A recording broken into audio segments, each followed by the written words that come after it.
Hi ನಮಸ್ಕಾರ, ಎಲ್ರಿಗೂ ಕವಿ ಕುಕ್ಕಿಂಗ್ಗೆ ಸ್ವಾಗತ.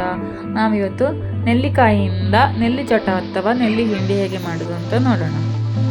ನಾನಿಲ್ಲಿ ಬೆಟ್ಟದ ನೆಲ್ಲಿಕಾಯನ್ನು ಬಳಸ್ತಾ ಇದ್ದೇನೆ. ನೆಲ್ಲಿಕಾಯನ್ನು ಚೆನ್ನಾಗಿ ತೊಳೆದು ಒರೆಸಿ ಅದನ್ನು ಜಜ್ಜಿ ಅದರ ಒಳಗಿನ ಬೀಜವನ್ನು ಸಪ್ರೇಟ್ ಮಾಡಿಕೊಳ್ಬೇಕು. ನಂತರ ಅದನ್ನು ಒಂದು ಬಾಕ್ಸಿಗೆ ಸ್ವಲ್ಪನೇ ಹಾಕಿ ಸ್ವಲ್ಪ ಉಪ್ಪು ಹಾಕಿ ಅದನ್ನು ಮುಚ್ಚಳ ಮುಚ್ಚಿ ಇಡಬೇಕು. ನೆಲ್ಲಿಕಾಯಿ ಮತ್ತು ಉಪ್ಪು ಮಾತ್ರ ಹಾಕ್ಕೊಳ್ಳಿಕ್ಕೆ, ನೀರು ಸೇರಿಸ್ಕೊಳ್ಳಿಕ್ಕಿಲ್ಲ. ನೀರು ಸೇರಿಸಿದ್ರೆ ಅದು ಬೇಗನೆ ಹಾಳಾಗ್ತದೆ ಮತ್ತು ಅದರಲ್ಲಿ ಹುಳ ಎಲ್ಲ ಬರ್ತದೆ.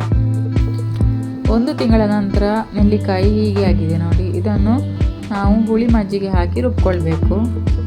1 ಗ್ಲಾಸಿನಷ್ಟು ಹುಳಿ ಮಜ್ಜಿಗೆ ಸೇರಿಸಿಕೊಳ್ಳಿ. ನಂತರ ಎಲ್ಲ ರುಬ್ಬಿ ಆದ ಮೇಲೆ ಅದನ್ನು ವಾಪಸ್ ಒಂದು ಬಾಕ್ಸಲ್ಲಿ ಹಾಕಿ ಫ್ರಿಜ್ಜಲ್ಲಿ ಇಟ್ಕೊಂಡ್ರೆ ಆಯಿತು.